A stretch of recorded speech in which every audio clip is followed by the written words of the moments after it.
नमस्कार, मैं रवीश कुमार। यह कैसे हो सकता है कि वोट जितना पड़ा उससे ज्यादा गिन लिया जाए या उससे कम हो जाए? क्या आप जानते हैं कि गुजरात के अमरेली में जितने वोट पड़े उतने ही गिने गए? केरल के अटिंगल, लक्षद्वीप और दमन दीव में भी जितने वोट पड़े उतने ही गिने गए। केवल इन्हीं 4 सीटों पर इस तरह की बराबरी रही है। बाकी हर जगह या तो वोट कम गिना गया या ज्यादा गिना गया है। एडीआर का कहना है कि 538 सीटों पर वोटों की गिनती में अंतर है। कहीं कम गिना गया तो कहीं ज्यादा गिना गया। अब इस पर सवाल पूछा गया तो चुनाव आयोग जवाब क्यों नहीं दे रहा है? उसी की वेबसाइट पर प्रकाशित डेटा के अध्ययन से दो संस्थाओं और एक पत्रकार ने देखा कि वोटों की गिनती में अंतर है। Association for democratic reform, vote for democracy और पत्रकार पूनम अग्रवाल ने चुनाव आयोग की साइट पर जो आंकड़े मौजूद हैं उसका अध्ययन किया है। एक अन्य एकेडमिक अनिकेत आगा ने भी अपने स्तर पर इन आंकड़ों का विश्लेषण किया है। सभी ने अलग अलग तरीके से इन आंकड़ों का विश्लेषण किया है, लेकिन सबके निष्कर्ष में यही आया है कि जितना वोट पड़ा उससे कम गिना गया या ज्यादा गिना गया। एडीआर ने चुनाव आयोग को सवाल भी भेजा है मगर जवाब नहीं आया। पत्रकार पूनम अग्रवाल ने चुनाव आयोग को ईमेल किया है और ट्विटर पर भी पूछा है, जवाब नहीं मिला। पूनम अग्रवाल ने तो 2019 में ट्विंट के लिए एक रिपोर्ट की कि 373 सीटों पर जितने वोट पड़े थे उससे कम या ज्यादा गिने गए। महाराष्ट्र की संस्था वोट फॉर डेमोक्रेसी का कहना है कि उनके अध्ययन के अनुसार सारे चरणों का मिलाकर वोटिंग टर्नआउट और फाइनल डेटा में 5 करोड़ से अधिक वोट का अंतर है। फाइनल डेटा में 5 करोड़ से अधिक वोट का अंतर कैसे आ गया? इस संस्था ने इन संसदीय क्षेत्रों का डेटा देखा है, सभी का, जहां 1 लाख या उससे अधिक वोटों से हार या जीत हुई, और उन संसदीय क्षेत्रों का डेटा देखा है जहां 50,000 या उससे कम वोट से हार या जीत हुई। वोट फॉर डेमोक्रेसी का कहना है कि मतदान समाप्त होते ही शाम 7:45 बजे तक वोटर टर्नआउट का डेटा आ जाता है। उसके बाद फाइनल आंकड़ा आता है। दोनों में इस बार करीब 5 करोड़ वोट का अंतर है। इसके बाद अलग अलग चरणों में वोट परसेंट 3.2% बढ़ गया तो किसी चरण में 6.32% वोट बढ़ गया।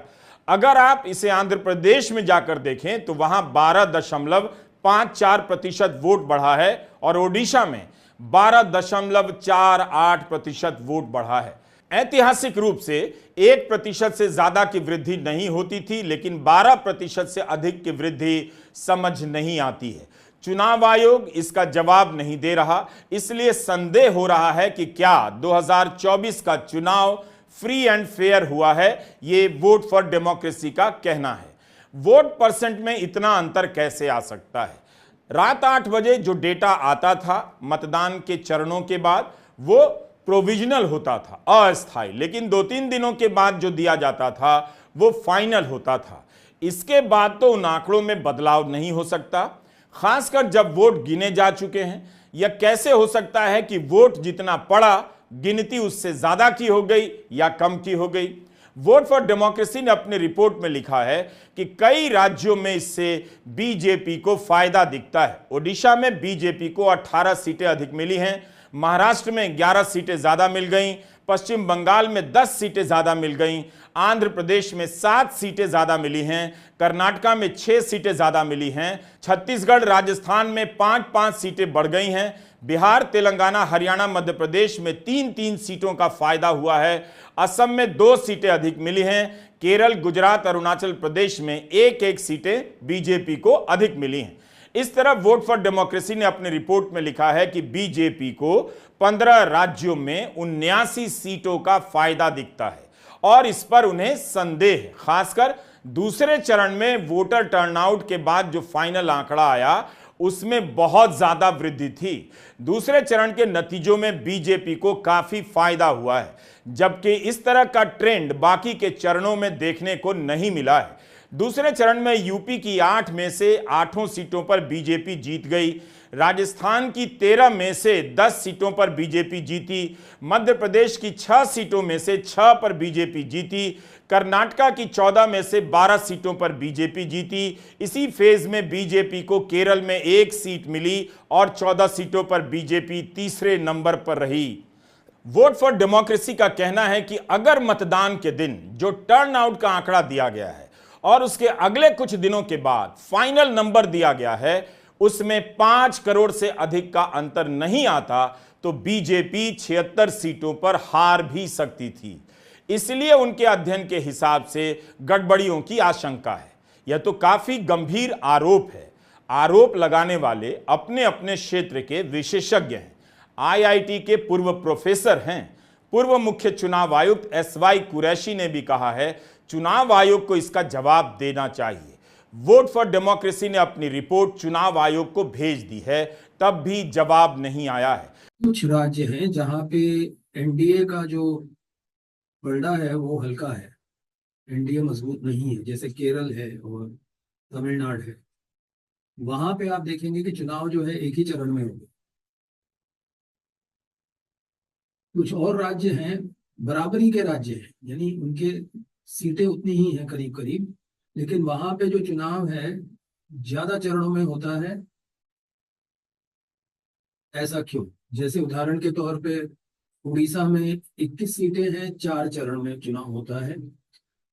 केरल में 20 सीटें हैं, 1 चरण में चुनाव होता है। असम में केवल 14 सीटें हैं, 3 चरण में चुनाव होते हैं। बिहार और बंगाल, बिहार में 40 सीटें हैं, बंगाल में 42 सीटें हैं, 7 चरणों में चुनाव होता है। तमिलनाडु में 39 सीटें हैं, करीब करीब बराबर, उसमें 1 चरण में होता है। महाराष्ट्र में 48 सीटें हैं, उसका चुनाव 5 चरणों में होता है। इसका तर्क क्या है, क्यों ऐसा हुआ? ये है सवाल नंबर 2। सवाल नंबर 3 जो है वो है जो वोटों की गिनती जो जारी की गई, प्रतिशत में जारी की गई है, लेकिन उसमें फर्क इतना क्यों आ रहा है? चुनाव आयोग ने जो करीब 7, जिस दिन चुनाव होता है उस दिन करीब 7 और 9 बजे के बीच, शाम के 7 और 9 बजे के बीच उन्होंने हर चरण में ये जारी किया है कि करीब करीब कितने प्रतिशत वोट पड़े। और उसके बाद जो आखिरी आंकड़े हैं उनमें काफी अंतर है। और मोटे तौर पे मैं बताऊं, जैसे आप देखेंगे उड़ीसा और आंध्र में 12.5% का फर्क है। असम में 9% से ज्यादा का फर्क है। महाराष्ट्र में 8, 8.5 करीब प्रतिशत का फर्क है। बंगाल में करीब करीब 6% का फर्क है। कर्नाटक में करीब 4% का फर्क है। अगर आप इसको वोटों में तब्दील करें तो आप देखेंगे कि औसत निकालें तो देखेंगे कि जैसे उड़ीसा और आंध्र में हर सीट पे करीब करीब 2 लाख वोटों का फर्क है। इसी प्रकार महाराष्ट्र में करीब 2.25 लाख का है।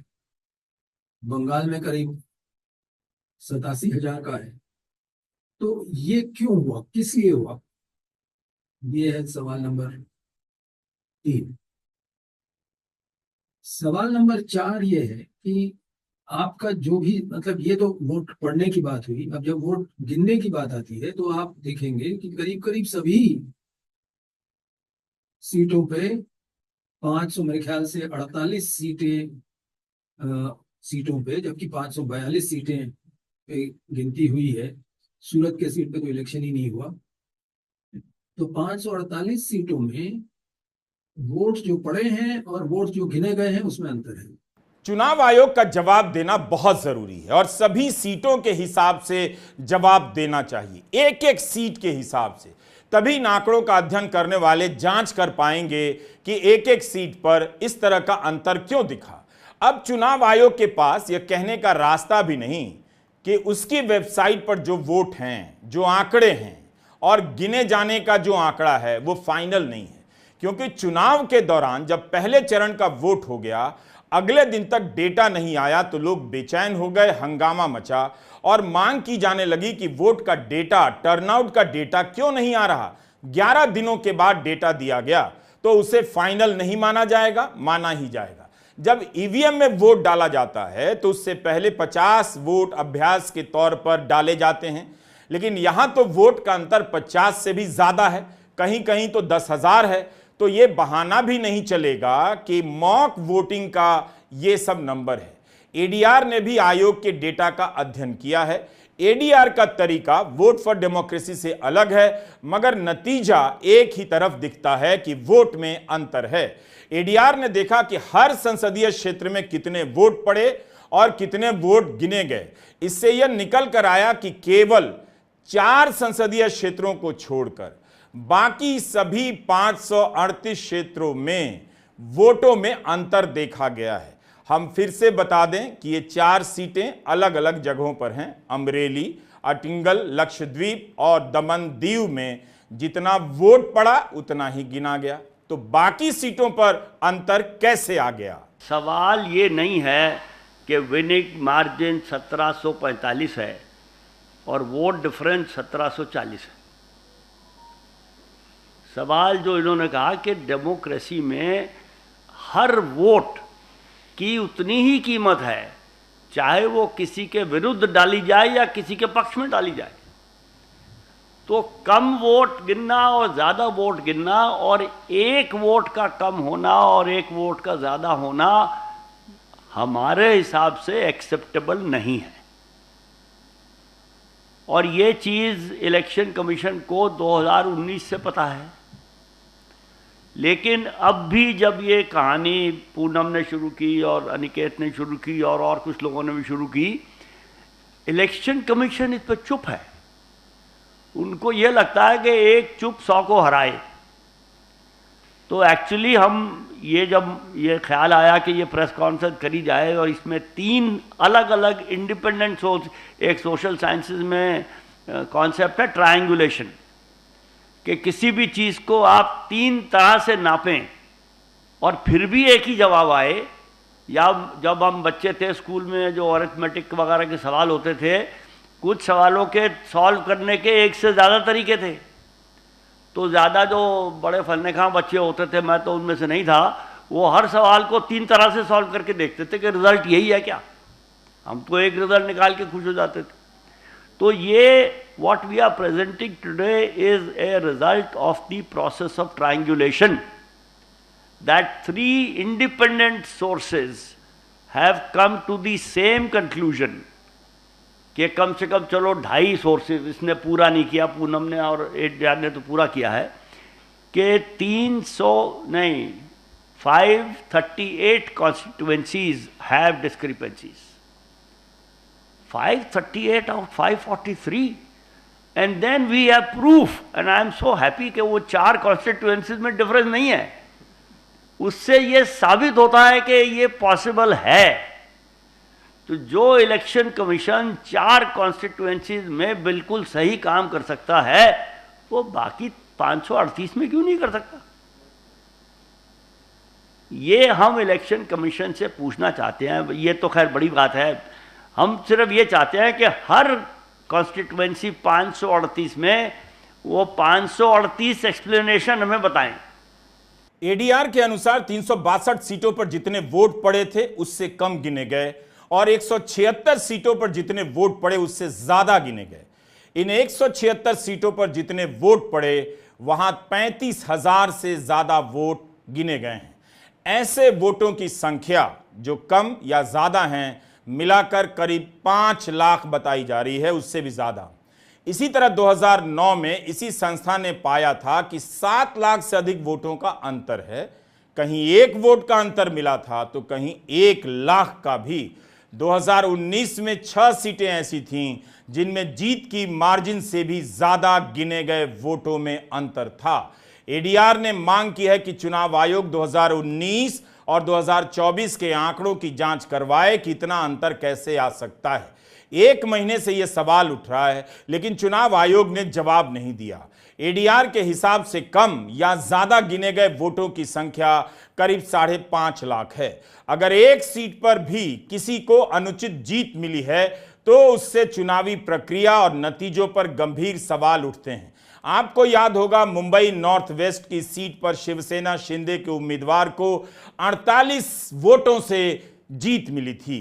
अब जैसे यह गुल्लक खाली है, आपने इसमें 100 रुपए का नोट डाला तो 100 ही गिना जाएगा।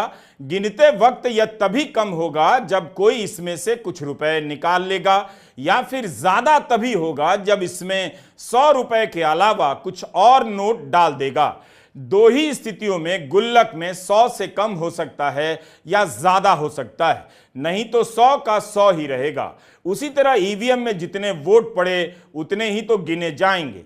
कम कैसे गिन लिए जाएंगे और ज्यादा कैसे? 29 जुलाई को दिल्ली के प्रेस क्लब में तीनों की साझा प्रेस कॉन्फ्रेंस हुई। अलग अलग अध्ययन करते हुए तीनों एक ही नतीजे पर पहुंचे। वोट फॉर डेमोक्रेसी, एडीआर और पूनम अग्रवाल के 363 संसदीय क्षेत्रों में जितने वोट पड़े थे उससे कम वोटों की गिनती हुई। 176 संसदीय क्षेत्र ऐसे हैं जहां जितने वोट पड़े थे उससे ज्यादा की गिनती हुई। पत्रकार पूनम अग्रवाल का यूट्यूब चैनल है एक्सप्लेन एक्स। पूनम चुनाव आयोग की प्रक्रिया और आंकड़ों को लगातार फॉलो करती हैं। फॉर्म 17C के मसले को लोगों तक पहुंचाने में उनका बड़ा योगदान रहा। पूनम ने तो 2019 के आंकड़ों में भी इसी तरह का अंतर पकड़ा था। मामला सुप्रीम कोर्ट गया, आज तक फैसला नहीं आया। इस बार भी जब पहले चरण के मतदान का डेटा नहीं आया था तब एडीआर को सुप्रीम कोर्ट जाना पड़ा था।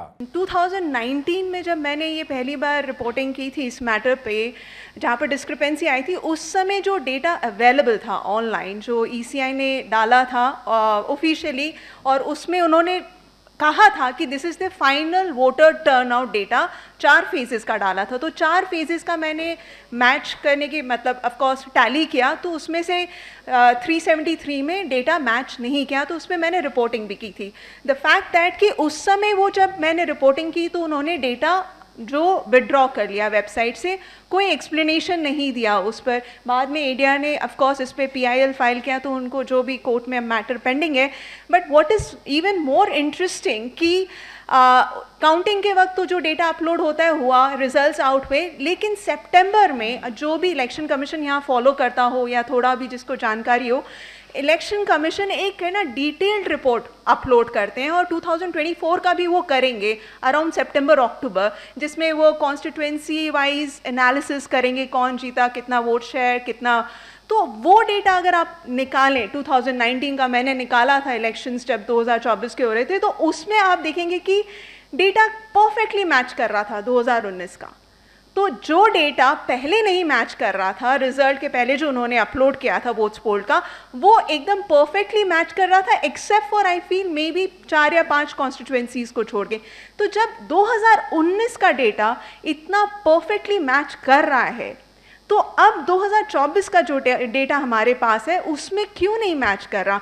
अगर उस समय मैच करा जा सकता था, जब टेक्नोलॉजी वाइज आई प्रिज्यूम कि इलेक्शन कमीशन उतना वेल इक्विप्ड नहीं था, but over the 5 years they are better equipped. तो अब वो डेटा क्यों नहीं वो अच्छे से analysis, I should not say analysis, but counting क्यों नहीं रोबस्ट वे से कर रहे हैं? क्यों वोट्स पोल का जो डेटा वो अपलोड करते हैं उसमें प्रॉब्लम्स आ रही हैं? तो दिस रेजेस क्वेश्चन, अगर 2019 के डेटा में भी प्रॉब्लम परसिस्ट करता, अगर उस समय भी मैच नहीं करता और अभी भी नहीं मैच करता, still there is an explanation. Secondly, now deficit, चलिए उन्होंने चोकर साहब ने तो कहा है कि ये रीजंस दिए कि टेक्निकल ग्लिच हो गया, ईवीएम नहीं काउंट हुआ। तो my first question is, EVM नहीं काउंट हुआ, वीवीपैट स्लिप्स तो थे आपके पास, आपने 5,000 करोड़ रुपए खर्च करके वीवीपैट लगाया, उस पर इतना कंट्रोवर्सी चल रहा है, उसको काउंट कर लीजिए। Who is stopping you? थोड़ा समय लगता, और एक पोलिंग बूथ में कम से कम कितने 600 से 700 वोट्स ऑन एन एवरेज पड़ते, कितना टाइम लगता है 600-700 वीवीपैट स्लिप आपको काउंट करने में? सेकेंडली, डेफिसिट आपका ये एक्सप्लेनेशन, सरप्लस कैसे हो गया? जितने वोट गिरे हैं पोलिंग में उससे ज़्यादा आप कैसे काउंट कर सकते हैं? That's amazing. मुझे तो ये लॉजिकली, साइंटिफिकली, टेक्निकली कोई एक्सप्लेनेशन नहीं समझ आ रहा है इसके पीछे कि आप सरप्लस वोट कैसे काउंट कर रहे हैं, और वो भी एक कॉन्स्टिट्यूएंसी में नहीं बल्कि इतने सारे, अराउंड 160, आई थिंक सो 162 में बी मोर एक्यूरेट, वो आप देख लीजिएगा, डेटा है आपके पास, उतने सारे कॉन्स्टिट्यूएंसी में सरप्लस वोट। अब एक और मैं, I am being devil's advocate also at the same time, जब मैं बोल रही हूँ, क्योंकि as a journalist also I think उनका एक्सप्लेनेशन हो सकता है कि 50 वोट जो मॉक पोल का डलता है, आप में से कुछ को पता होगा कि पोलिंग शुरू होने के पहले 50 वोट मॉक पोल पढ़ते हैं just to see whether the EVMs are working fine और नॉट। तो अगर मॉक पोल के वोट्स रह गए, उन्होंने डिलीट नहीं किया, तो सरप्लस 50 वोट तक एक्सप्लेनेबल था। बट यहाँ तो 3000 से ऊपर के वोट्स सरप्लस में आए। How is that possible? तो ये जो हमने डेटा क्रंचिंग की है, इसके पीछे ये कोई भी इरादा नहीं है, मेरा भी नहीं है।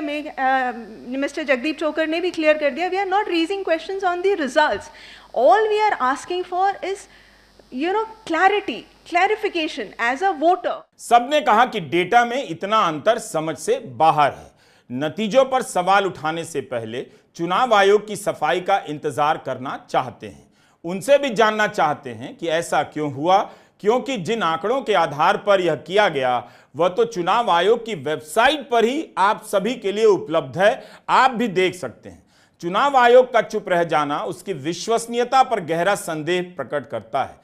अनिकेत आगा ने भी स्वतंत्र रूप से कुछ सीटों पर आंकड़ों का विश्लेषण किया है। उन्होंने भी बताया कि ट्विटर पर असम को लेकर कुछ सवाल पूछा था वहां के मुख्य चुनाव अधिकारी से, लेकिन आज तक उसका मुकम्मल जवाब नहीं आया। अनिकेत आगा भी 29 जुलाई की प्रेस कॉन्फ्रेंस में मौजूद थे। इस मामले में ये चौथे हैं जिन्होंने स्वतंत्र रूप से कई सीटों के आंकड़ों को देखा है। मैंने जितनी कॉन्स्टिट्यूएंसीज देखी, एक छोड़ के मैंने सारी नहीं देखी। मैंने जो देखी वो मैंने इन लोगों के साथ शेयर करी और वो मैच करती हैं। There is a discrepancy in all but one constituency. मैं रिपीट कर रहा हूँ, मैंने सारी कॉन्स्टिट्यूएंसी नहीं देखी, मैंने जहाँ विक्ट्री मार्जिन्स लो थी उन पे फोकस किया था। मेरे सैंपल में लार्जेस्ट डिफरेंस वाज अलीगढ़, जहाँ 5896 वोट्स कम गिने गए। So the votes counted were 5,896 lower than the votes polled. इससे next greatest discrepancy in my sample was Karimganj in Assam, where 3,811 extra votes were counted. Poonam ने जैसे कि अभी कहा 50 वोट तक हम अनुमान लगा सकते हैं, but how do you explain 3,811 excess votes? और मेरे पास इसका ब्रेकअप भी है जो मैंने ट्विटर पे भी डाला था कि करीमगंज में सबसे ज़्यादा access votes Patharkandi assembly constituency में गिने गए 2450।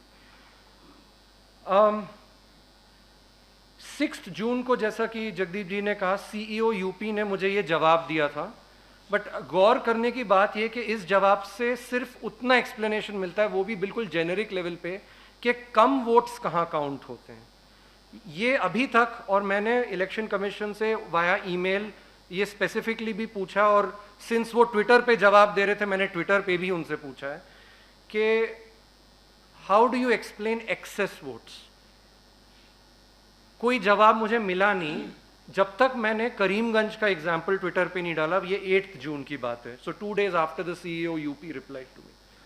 8 जून को CEO Assam from his official handle again on Twitter replies to me, I quote, returning officer and DC Karimganj has been asked to inquire and explain the discrepancy. More details can be shared on receipt of official report from RO Karimganj. इस पे उन्होंने press information bureau India, election commission of India and directorate of public relations and information Assam को tag किया, and quote. This is on 8th June. I have written to both the returning officer at Karimganj and the CEO of Assam. Today is 29 July. They have gone completely quiet. So I would just like to emphasize again कि जो भी threadbare explanation मिला election commission से वो generic है. It does not explain any specificities and it absolutely does not explain the case of excess votes. इनके अनुसार असम के करीमगंज में 3811 वोट ज्यादा गिन लिए गए। ये कैसे हो सकता है? इतना वोट कहां से आ गया? तमिलनाडु के तिरुवल्लुर में तो 16,791 वोट ज्यादा गिने गए, असम के कोकराझार में 10,700 वोट ज्यादा गिने गए और ओडिशा के ढेंकनाल में 9,427 वोट ज्यादा गिने गए। चुनाव आयोग को जवाब देना चाहिए, बताना चाहिए। आपको याद होगा चुनाव के बाद जब सांसदों ने शपथ ली तब अखिलेश यादव से लेकर महुआ मोइत्रा तक ने चुनाव आयोग की विश्वसनीयता और भूमिका पर सवाल उठाए थे और इशारों में काफी कुछ कह दिया था। The Election Commission of India.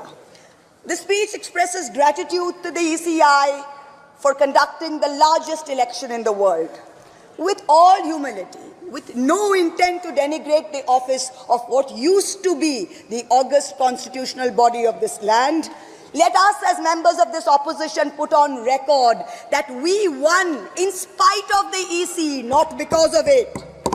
The commissioners chosen by a government-dominated panel in willful disobedience of the Supreme Court turned a deaf ear to the most egregious violations of the Model Code of Conduct by the ruling party, by the Honorable Prime Minister with his hate-filled speeches and his divisive religion-based rhetoric. This country has been ashamed and disgusted by the language used against minorities during this campaign. This election will go down in history where an eager and compliant election commission turned a blind eye and a deaf ear against the excesses of the ruling party when the MCC was in effect. Opposition leaders were arrested, party accounts were frozen, ED and CBI even came into our election offices with impunity. Ultimately, the voters took charge and they said, "बहुत हो गया." Model of conduct जब चुनाव हुआ, लागू हुआ, तो उस समय मैंने देखा कि कुछ लोगों पर मेहरबान रही सरकार और कमीशन भी। कई मैं बहुत डिटेल में नहीं जाना चाहता हूं अध्यक्ष महोदय, लेकिन कहीं ना कहीं प्रश्न उस संस्था पे भी लगा है, और अगर उस संस्था पर प्रश्न लगा है तो लगाने वाली सरकार की वजह से लगा है। इसलिए अगर निष्पक्ष होगी वो संस्था तो न केवल हमारा लोकतंत्र स्वस्थ होगा बल्कि हमारे लोकतंत्र और मजबूत दुनिया में दिखाई देगा। अध्यक्ष महोदय, ईवीएम पे मुझे कल भी भरोसा नहीं था, आज भी नहीं भरोसा। मैं 80 की 80 सीट जीत जाऊं तब भी नहीं भरोसा, और मैंने अपने चुनाव में कहा था अध्यक्ष महोदय ईवीएम से जीत करके ईवीएम हटाने का काम करेंगे। न ईवीएम का मुद्दा मरा है, न जाएगा खत्म। जब तक ईवीएम नहीं हटेगी हम समाजवादी लोग उस बात पर अड़ग रहेंगे। सीएसडीएस और लोक नीति ने भी अपने सर्वे में पाया है कि 28% लोगों ने आयोग के प्रति भरोसा जताया है। जो लोग सर्वे में शामिल थे उनमें से 28% लोगों को ही चुनाव आयोग पर भरोसा है। सन 2000 की तुलना में 2024 में भारी गिरावट आई है। चुनाव आयोग को अपनी विश्वसनीयता की चिंता करनी चाहिए। इलेक्ट्रॉनिक वोटिंग मशीन को लेकर जब भी सवाल उठता है आयोग आक्रामक हो जाता है, लेकिन यहां तो उसकी वेबसाइट पर मौजूद आंकड़ों को लेकर सवाल पूछा जा रहा है कि जितने वोट पड़े उससे कम या ज्यादा कैसे गिने गए, और वोटर टर्नआउट और फाइनल डेटा में 12% का अंतर कैसे आ गया। इसे इस क्षेत्र के विशेषज्ञों के ऑडिट के लिए उपलब्ध कराया ही जाना चाहिए। सवाल ये नहीं है कि विनिंग मार्जिन 1745 है और वोट डिफरेंस 1740 है। सवाल जो इन्होंने कहा कि डेमोक्रेसी में हर वोट की उतनी ही कीमत है, चाहे वो किसी के विरुद्ध डाली जाए या किसी के पक्ष में डाली जाए। तो कम वोट गिनना और ज़्यादा वोट गिनना और एक वोट का कम होना और एक वोट का ज़्यादा होना हमारे हिसाब से एक्सेप्टेबल नहीं है। चुनाव के दौरान आयोग को लेकर जितने भी सवाल उठे उसे हमने विस्तार से कवर किया है और सारे वीडियो हमारे YouTube channel Ravish Kumar official पर उपलब्ध हैं। चुनाव आयोग ने पूरे चुनाव के दौरान 2 ही प्रेस कॉन्फ्रेंस की, उस पर भी हमारी रिपोर्ट है। इस चुनाव में तो यह भी आरोप लगा कि आयोग हर चरण के बाद प्रेस कॉन्फ्रेंस नहीं कर रहा है। मुंबई में आरोप लगा कि मतदान के दिन प्रक्रिया धीमी हो गई। कई लोगों ने हैरानी जताई और अब 3 रिपोर्ट आपके सामने है जो वोटों की गिनती के आंकड़ों को लेकर सवाल उठा रहे हैं।